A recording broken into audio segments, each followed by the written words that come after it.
I'm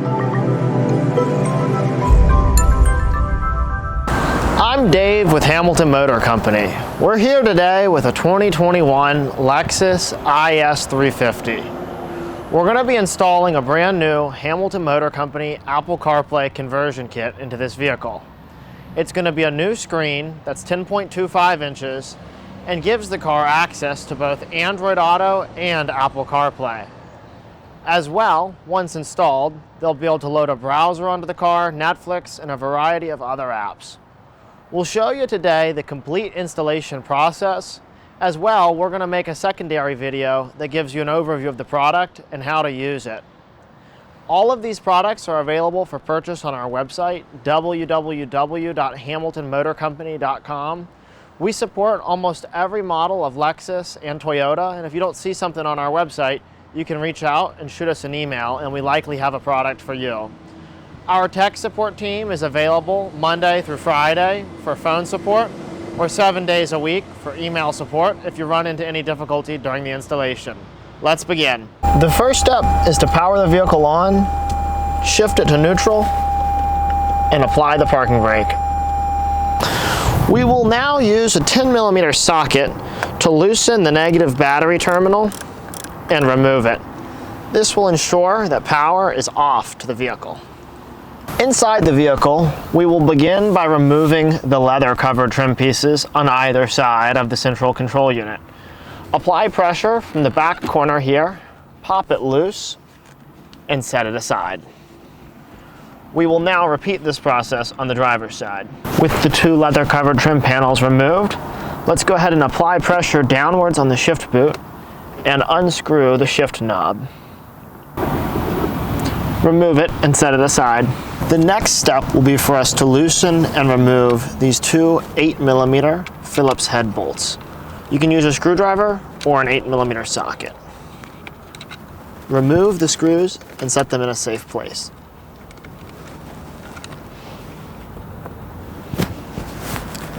We will repeat this process on the driver's side. With the two screws removed, get on top of this fake metal trim piece here and apply outward pressure. You can then reach under the bottom and slide all the way towards the back of the car to free it from the center console. Note, it has this little seam here, and this other piece does come with it. So remove both of those and set them aside. We will repeat this process on the driver's side. Come from the top here and work your way to the back and set it aside. Use an 8mm socket or a Phillips head screwdriver to remove the black screw we showed you in the center console. There's a plastic tab in this hole and a corresponding hole on the passenger side, and these take a lot of force. You use your finger to push them in and simultaneously lift up and back on the center console cover. With the center console cover loose, lift it up off of the gear shift, turn it sideways, and set it here for now. You will not need to disconnect any wiring harnesses at the moment. We are now going to remove 1, 2, 3, 4 bolts holding the central control unit into place. We're going to use a 10mm socket with an extension. With the 4 bolts removed, take a towel, cover the metal gear shift, grab the central control unit, and free it from its place. We're now going to slide this piece of black trim off the back of the factory screen. Reach around and grab the black trim and lift it from side to side, just holding it and applying pressure from friction, and it'll slide off the factory screen. Now use a 10mm socket to remove the 2 bolts on the brackets holding in the factory screen. The extension will allow your socket wrench to ride over the factory screen, making it easier. With the 2 bolts removed, lift the factory screen out of its place and disconnect the blue and black wires. You will need to use a knife to cut this small zip tie holding the factory harness to the factory screen. The wiring connections on this vehicle are going to be pretty straightforward. We call this our main wiring harness.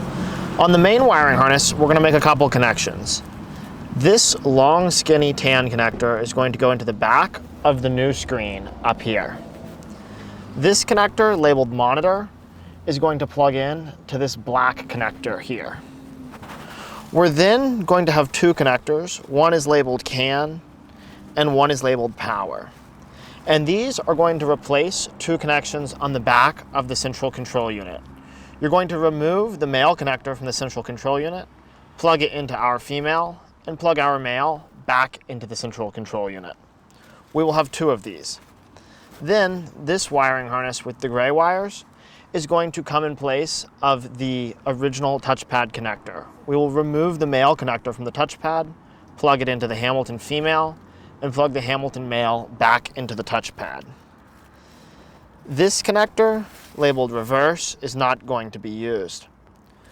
This connector labeled speaker, we'll talk about that in just a second. And then we have two last connectors. One is labeled OEM mic and one is labeled camera. That leads us in to the second wiring harness here. We call this the Hamilton accessory harness. There will be plenty of unused connections on this one. This tan skinny connector will go into the back of the new screen. This yellow RCA labeled camera will plug into the other corresponding yellow RCA from the other Hamilton harness labeled camera. And the one labeled mic will plug into the microphone style connector from the other Hamilton harness. Finally, this harness comes with a USB port. You'll be able to run this USB port into your glove box or center console, and this USB port will be for charging and for wired CarPlay or wired Android Auto. All of our units come with both wired and wireless CarPlay and Android Auto. This one labeled SIM, we include it, but this is for the future. Our products are currently pending carrier approval to add a SIM card and have 4G connectivity. We also have this little GPS antenna. This blue connector will connect onto the back of the screen. What the GPS does is it gives your new screen location services, and that is for if you have a weather app that's location dependent or things like that need location services, that GPS antenna will be for the location. And that leads us to the speaker. A lot of folks ask us, what is the speaker? Do I need the speaker? Is it mandatory? You certainly don't have to install the speaker. It's entirely optional. Here's what the speaker does. Our system plays music through your aux channel. Now, most aftermarket systems can only play music through the aux channel, and if somebody wants to listen to XM radio or FM radio on their original XM or FM channel, they won't be able to get audio from their CarPlay system for navigation. What this speaker does is it allows you to listen to your factory FM, AM, or XM radio, and if you have Waze, Apple Maps, or Google Maps up on your CarPlay, the voice will come out of here behind your new unit. So it allows you, and ours is the only unit that does this, it allows you to mix the navigation voice with your factory channels, the XM, AM, and FM, that our system otherwise could not access. You certainly, if you're not somebody that's a big user of XM and you don't think that feature sounds like something you need, by all means, you don't have to install this one. Finally, we have this blue harness. This adapter is called the LVDS adapter. This one will connect right here onto the factory blue harness, and this will go into the back of the new screen. This harness carries video data from your original system into our system. Now, to make more room, we're going to unplug this black connector from the back of the top of the central control unit, and go ahead and separate this upper portion off the central control unit and set it aside. We have fed a red wire down up through the top, and you could watch it as it came down through here. As you can see, this wire is running through a channel here that'll give us enough room. And then we're going to wrap these in tape so that as we are organizing them into the dash, they don't come apart. First, we have done the camera harness. Now we will wrap the microphone harness in tape as well. We need these two that will plug into the screen and this one that will plug into the back of the factory harness. We will go ahead and zip tie these to the snake wire we have fed.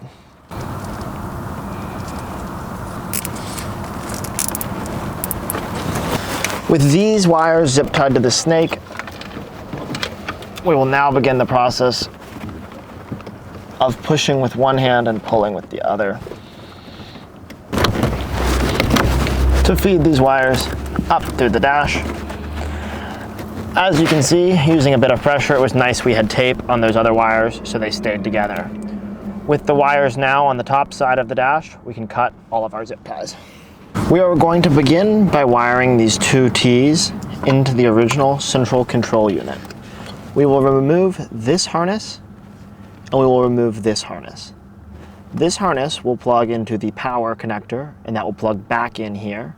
This harness will plug into the CAN connector and that will plug back in here.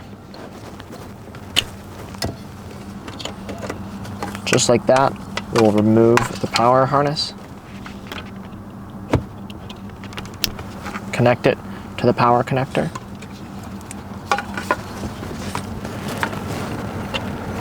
and the power connector will plug back in to this slot. Next, we will remove the CAN connector.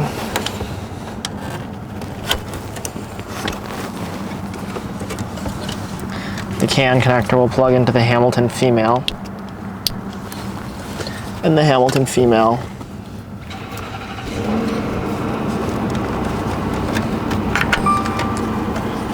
will plug back into the central control unit.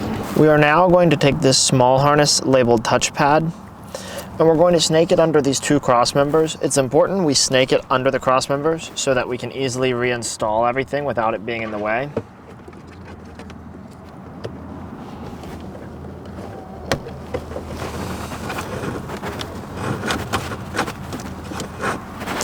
And then we are going to feed it back around here.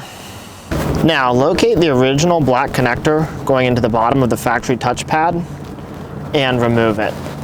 The male connector from your touchpad will plug into the Hamilton touchpad female connector, and the Hamilton touchpad male connector will plug back into the original socket. This USB cord coming off of your accessory harness is for wired CarPlay and wired Android Auto.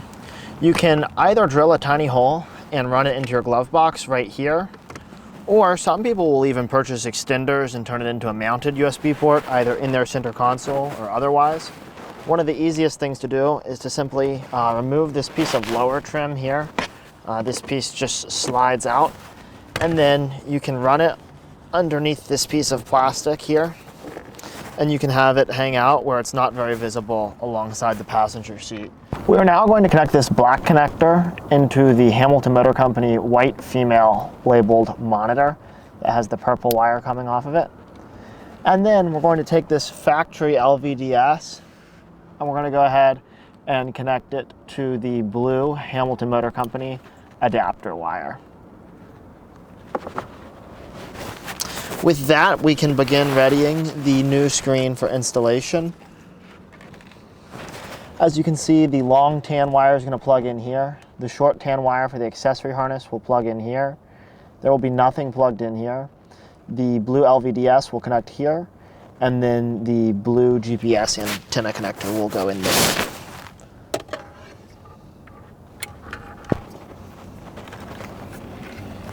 It does not really matter where you locate the antenna, as long as it is inside the vehicle where you won't see it. We're going to go ahead and connect that blue LVDS, and then these will not be visible to the camera as easily, but we are going to plug them into the back of the new screen. We now have the two tan wires connected to the back of the factory screen, as well as the blue LVDS. We have removed these small red clips from the bottom of the factory screen, and we're going to go ahead and install these onto these bottom two mounting points of the new screen. Just slide them on until they snap in. If you break these or lose them, you can get more super cheaply. We'll show you where to get them. Just let our tech support team know. Then line this up into the original mounting brackets. It'll click into place, and we will reinstall these two bolts. Go ahead and reconnect the top of the central control unit, and then we will plug this small black harness back into its original socket. Now that we have all of the wires connected and the new 10.25-inch screen in its place, we're going to go ahead and power on the vehicle and test all of the features to make sure they're working.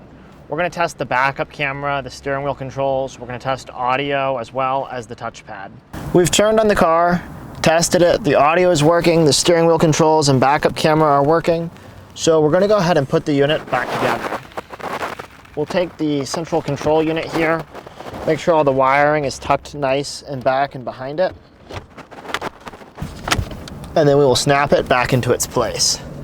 We'll go ahead and put the 4 bolts on the central control unit. We'll tighten these 4 bolts below the center control unit. These bolts don't need to be crazy tight, but just make sure they're snug. We will now reinstall the 2 bolts behind the new screen.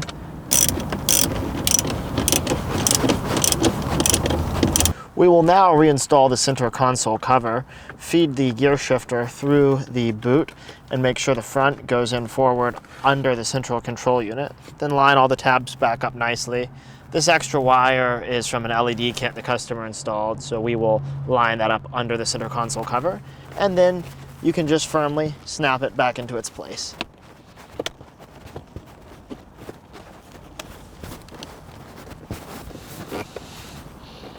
Make sure the 2 tabs on the driver and passenger sides click in. And we will now reinstall the screw next to the gear shift. We will now line this screw back up under the factory gear shift and use a Phillips head screwdriver to run it down tight. We will now line up the metal look-alike trim and snap it back into place. Then we can reinstall the 2 screws.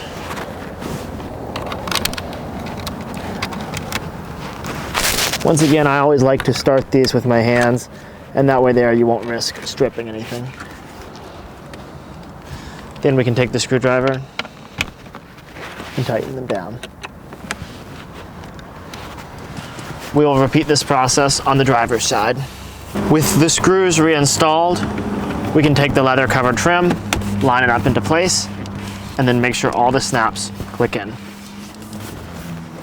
We will repeat this process on the driver's side. Slide it into place and click it in. Now we will take the factory plastic from the original screen and it will line up. It sometimes requires a slight bit of maneuvering. Go ahead and thread the gear knob back onto the gear shifter.